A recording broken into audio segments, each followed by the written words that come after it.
This is Cinema Freaks Live. I'm Larry. Tony. And we're talking about the movie A Ghost Story, which is a very strange movie. I did not know what to expect. I thought that the trailers looked interesting. It looked like a unique kind of movie. And yet what we got, I did not expect. I didn't expect it either. It was a good movie, but it quite wasn't what I was expecting based on the trailers and whatnot. Larry, you want to elaborate on that? Well, I mean, the trailers basically only show you the beginning of the movie, pretty much, where it's just like this girl and I guess her husband or boyfriend or whatever dies, and then he's just kind of there as a ghost. And I love the way they did the ghost with the white sheet. That's one of my favorite things about this is that white sheet thing. That's great. The whole white sheet thing. I just have to say that right there, you had two glaring plot holes. Guess where? The eyes. Yeah. How did you know? I don't know how that happened. I was wondering that from the beginning. That I'm just gonna suspend my disbelief immediately. They're either two glaring plot holes or they're two glaring holes looking at you. Yeah, he has eyes, and I guess that's just the power you get when you're dead. You can have laser eyes and shoot through the thing. But basically, what this movie's trying to do is sort of show a ghost movie from a different perspective, which is that of the ghost. And it's a sympathetic movie. It's not really a horror movie at all. It's a sympathetic movie just about this guy. I like how he kind of loses his identity. He's not really himself. He has no real personality except for the fact that he's a ghost, pretty much. No. And that's an odd way to do a movie. And it was interesting here. You just see him in the background watching everything else happen. He's not really a character, but he is who we see the movie through, and that was very interesting the way they did that. And what did you think about the whole thing so far? It was a good movie. I liked how it progressed. The pacing of the movie was slow at times. You noticed that towards the beginning. And they have I think a several minutes long scene of her eating a pie on the floor, which is very sad, but it was a very odd choice. I like the comment you made mid in the movie when you said when you went to the restroom about it. The pie's gonna come back in the ghost. I mean, I felt very insensitive. I felt so insensitive for saying that, but it was funny. That's what popped into my head. I know. Yeah. I don't know. The whole thing, I'd never seen a movie in a while that's had me go through so many conflicting emotions in every subsequent part of it. It's the first part, I was I like what they're doing. It's very beautifully shot. It was a bit slow, and I was worried they were going to do that for too long. But luckily, it was about what it should have been. I wouldn't have preferred it to go much longer than it did with that first part with the grieving. And there's only so much you could do with that unless you had more characters, which they didn't really do. So the background part where they had him in the background, they told the story through his eyes. It was interesting because the movie tried to explain some of the weird stuff, the weird phenomena that people see with ghosts but from the point of view from the ghost. Towards the beginning, he's technically in the house right after he dies. And, well, actually, from this point on, we're gonna go into spoilers, so you might want to turn it off if you're gonna want to watch the movie. But we'll keep going. So, you can keep saying what you were going to say, though. But there's a Hispanic family in there, and I think it's so funny and stereotypical that the Hispanic family is the one who sees the bastard. I know, and that I almost thought was going to go into racist territory a little bit, but it was actually that was one of my favorite parts of the movie, actually. That was that part. I was hoping that would have gone for longer, and that we would not have had the part after that with the idiots partying and all that. Yeah, no, I honestly thought he was gonna go full vengeful ghost and scare everybody off and possibly kill a few people. Yeah, but that was the other comment I made. When there was after the Hispanic people scene, there was another scene. Somehow, I guess a bunch of stoner adults bought the place for cheap. I imagine it was for very cheap. And then the whole scene is just focused on this one guy giving this long speech about how the universe is gonna die and stuff. And it was very, I don't know what they were going for with that exactly. It was metaphysical. It was philosophical. The guy knew what the fuck he was talking about. But people, this guy must have smelled like some really special crack or something. I don't know. I thought that whole speech, on and on. I mean, he was well spoken, but I thought the speech was bullshit. I don't think it should have been in the movie. I honestly don't think so. It stretched. It crammed. Yeah. It would have been better if if they had actually had characters having a conversation, like some kind of like the trilogy of what's that guy's name? Linklater, Richard Linklater. Yeah. Like he has this he's the guy who directed Boyhood, and he also made 3 movies, like this trilogy of the before Sunrise and Sunset and all that, and it's really good conversations in those movies, and that's what they should have done here. Just have conversations for a couple minutes and have the ghost like do something. That would have been fine, not just the guy. The one guy. He tried to cram a 300-pound man into a twin-size sheet. It was too much of a hairy conversation to have. I was hoping that they would have cut away from that, and that they would go to the next day where all the ghost had killed everybody in the room. I thought that would have been hilarious, actually.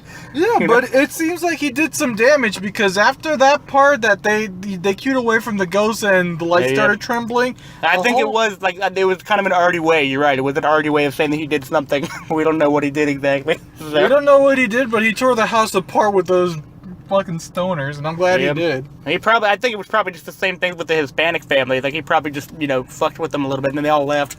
I think it was a little bit more, because, like, everything was torn off the house. I couldn't tell if it was... Well, there was a long period of time in between those two things. So. And that's one of the good parts of the movie, because you couldn't tell if it was wear and tear, if he tore the whole freaking house apart. No, I did like, that was interesting. Like, the thing with a lot of this, it was interesting to me on, like, an intellectual level, how they were doing all this. It got to the point later on where it started moving so fast that it was hard to really connect to the story anymore for me. But it was very interesting to watch, and it was very beautiful to watch and all that. But I'm not really sure how much I connected with it after a certain point. Yeah, but, and I couldn't tell if he had a girlfriend or not right across the street. That shit was funny. That was probably the funniest thing in the movie. She just disappeared like that. She just, like, the sheet just goes like nothing, Apparently there's just a female ghost who's across the... And she's, like, across the street, and it's a little bit funny, and it's also kind of sad, because, like, she doesn't, like, remember who she is anymore, because it's been so long, apparently. And it's like, but then, like, at the end, like, their houses have been demolished, and, like, way far in the future now. And then, like, the ghost is like there's no voice, it's just the subtitles on the bottom. And it says, like, I don't think they're coming back. And then the sheet immediately just It reminds me of, like, the old school black and white movies with no sound with the subtitles, right? Yeah, right. Yeah, that's what it reminded me of. Yeah, there was a lot of ideas in this. Like, it really tried to do a lot of things very quickly after the initial thing with the grieving, and had a lot of things very quickly happening. And, And that, that was good, those interactions between the two ghosts. They were funny and sad. And that's I was hoping for more of that than we got. Yeah, but that was such a unique, like, feeling you would get off those scenes. They were very well done. Yep. Yeah, it was. It was good. I mean, I actually wanted more of that. I wanted more, like, I thought for a second it was like they were going to start, like, wandering the earth, like these two ghosts together or something like that. Yeah. I really didn't know what was going to happen. I got to this point where, like, anything could have happened, really. I thought he was going to end up following her. Then, after the house got demolished, but that wasn't the case. He stayed there. Yeah.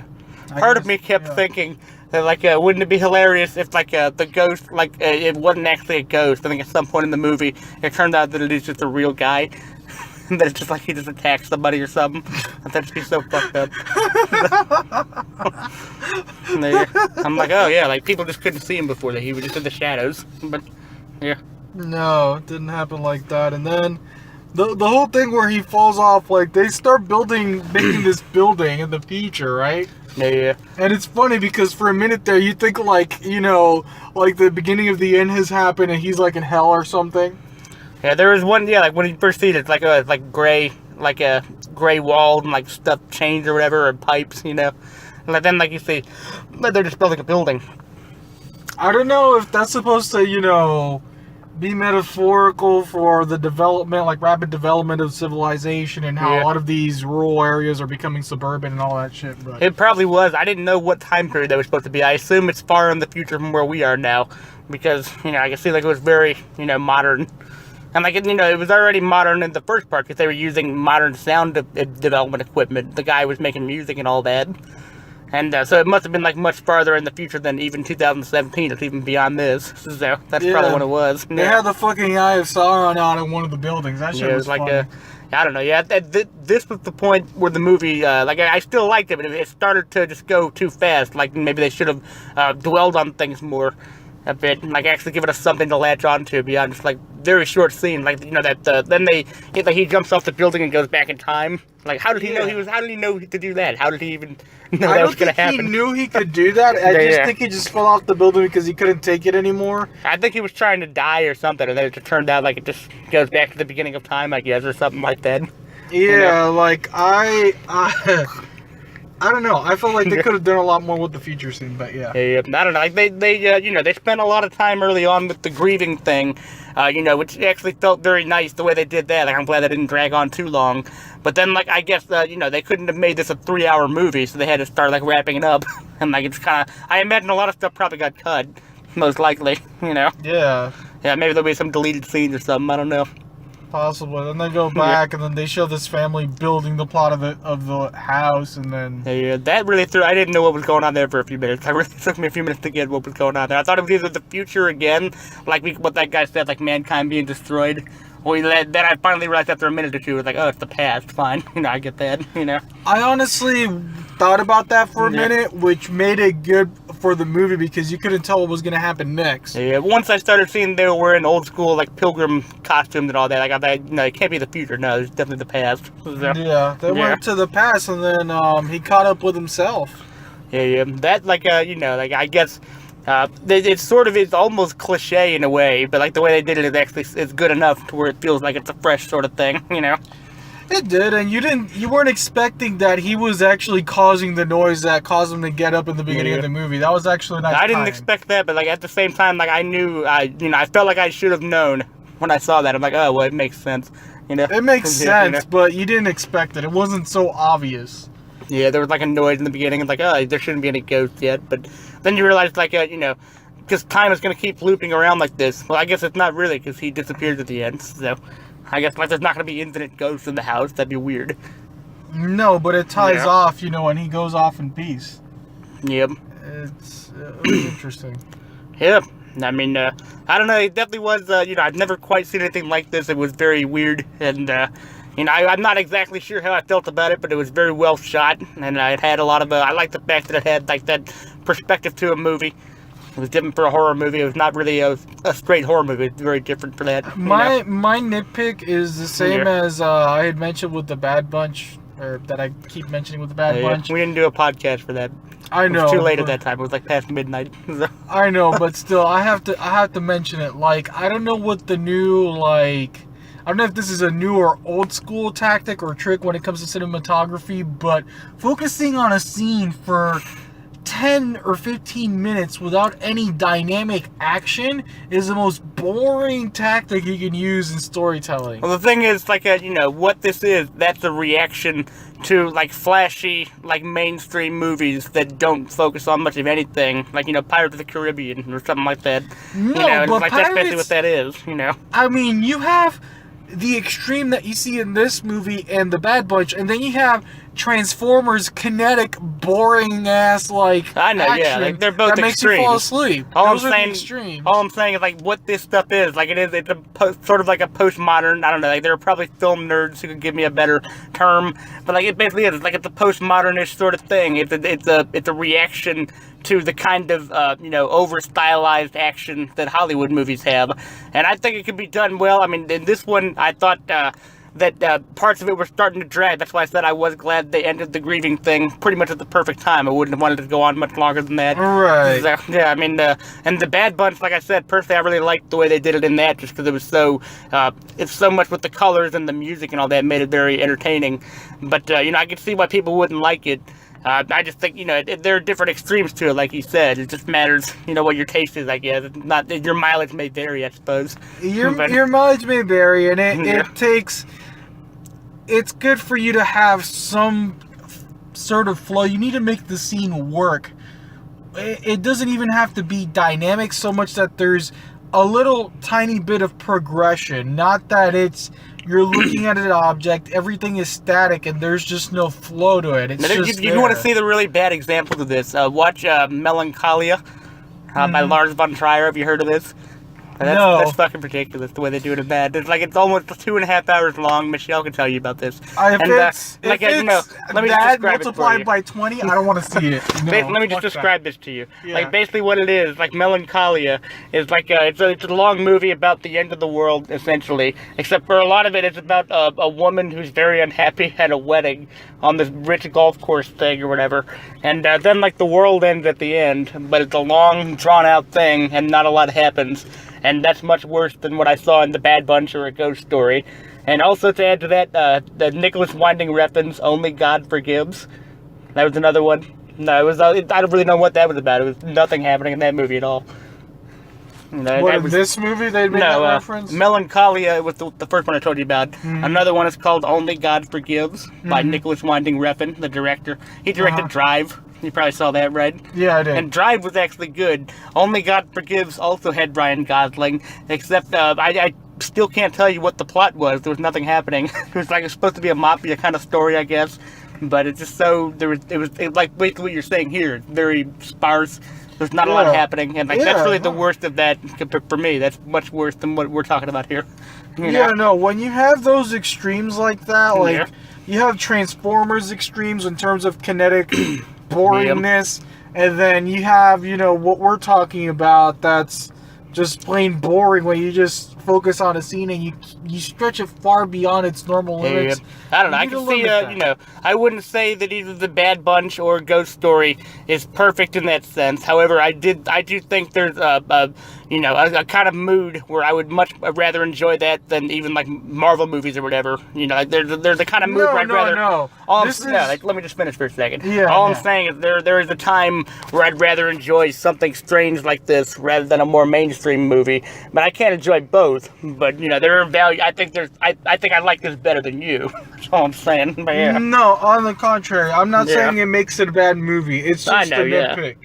It's more constructive criticism. I just think if you take those out, you have such a stellar movie.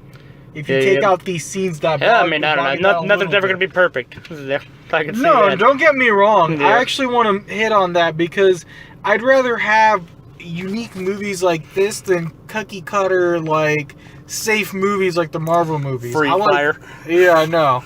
Fuck Free Fire. That shit sucked. Yeah, I think that's the longest I've been asleep in a movie in a while. Bro, that movie was just terrible. It was a train wreck. Yeah. That's a good example of you having good pacing but horrible scripts, like actors. Oh my god! Like no, it wasn't even the actors, just the script and. I'm not really sure they had acting, so it's just random people just firing guns. Like, no, that shit was horrible. I don't know. Like the thing with me, like I watch the Marvel movies and stuff like Wonder Woman, and like I'll enjoy it for what it is. But at the same time, like if I had to choose between those and something like The Bad Batch, I'd probably choose The Bad Batch most of the time. So I enjoyed Bad Batch. Yeah. Ghost Story, I felt like it was maybe a bit too weird for its own good, but I still liked it. I don't know if I'd watch it again, but there'd probably be some mood where I'd be in the mood to watch this again. But yeah, you know what I liked about the Ghost Story that I wasn't expecting and that I've never seen a movie do? What? They incorporated their main theme song into the movie, and they managed to reference it at the end. That takes masterfulness right there. That gets kudos from me. Was that like the electronica thing, or like the guy wrote? Yeah. The guy wrote it. Yeah. He sung it in the movie, and it actually came back because the girl. Oh yeah. You remember the guy was talking shit about how Beethoven would his song would be passed down because it's something it would be remembered. Oh yeah. That. The little girl was humming the song. Oh yeah, The thing is, like, I suck at doing that because I'm hard of hearing. I'm not very good with sound cues. That is very clever, though. You're right. Yeah, no, it was a little clever intertwining there. Yeah. So I've never seen very cool. Yeah. And, like both this and The Bad Batch, another similarity. Like I like the way the music was done. Like, I think a lot of these movies now, like movies these days, are getting really good at having great music and soundtracks that are not just like classical scores all the time, Yeah, no, we need a break from like the Hans Zimmer, like the fanfares all the time, Yeah. I never used to like movie soundtracks because of that. I was never that interested in it, but like movies today, like Baby Driver was fucking fantastic with the soundtrack, Oh no, Baby Driver was off the wall with the soundtrack. No, like I like movies today that are actually playing around with that and having new songs and all that. So I agree, Ghost Story did good with that. It was only one song, but even then, it was a good song. So yeah. I mean, I think we've gone on for a bit. Is there anything else you'd like to say? No. Nothing. I thought A Ghost Story was actually a pretty good movie. It's like, I'm not gonna say it's extremely perfect 5 out of 5. It's a 4.75 for me. Yeah, I mean, I'm surprised you actually liked it better than I did. I don't know how I would rate it. I thought it was good. Like, I was almost afraid I would have to be disappointed with it in the beginning. I'm like, oh, if it keeps, like, if there's nothing really happening. If she keeps on eating that damn pie, I'm gonna fuck. That's what you were thinking. What if they had referenced that when he went back in time? Like, if she had eaten the pie again, like the whole thing. A little ghost turned out. Yeah. Another thing with that pie thing, like there were so many conflicting emotions, like about the pie. I mean, there were so many conflicting emotions. It was like, it was a gorgeously shot scene. I understood the point of it. However, like, I don't know if it needed to be that long. I'm not sure if it needed to be quite as long as it was. But yeah, I'm glad we agree on that. Yeah. And like me saying that makes it sound like, oh, I don't understand what it was going for, but I get it, but it was just weird, how long that went for. Yeah, it went a little too long, guys. I mean, seriously, we're not trying to watch a pie eating competition. Yeah. I think the thing was, like, because I didn't know what to expect, I was just worried for what was going to come in the future when I watched that scene, but luckily it surprised me later on, so, yeah.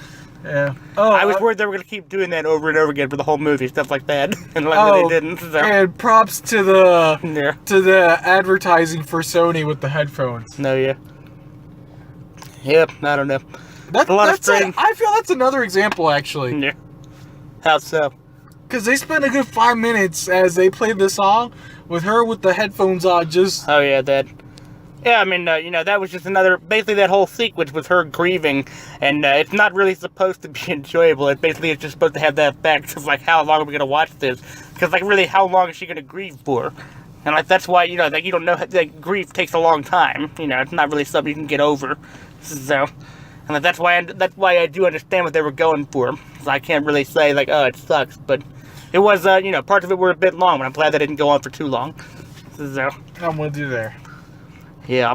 I mean, anyways, Ghost Story was a one-of-a-kind movie, so if you want to see something that's weird, you should go see it. And, It's a good overall movie. If you go in expecting Paranormal Activity, then you probably have terrible taste, and you should watch better movies. So. Here, I agree with you. And this has been Cinema Freaks Live. I'm Larry. Tony. And we're out.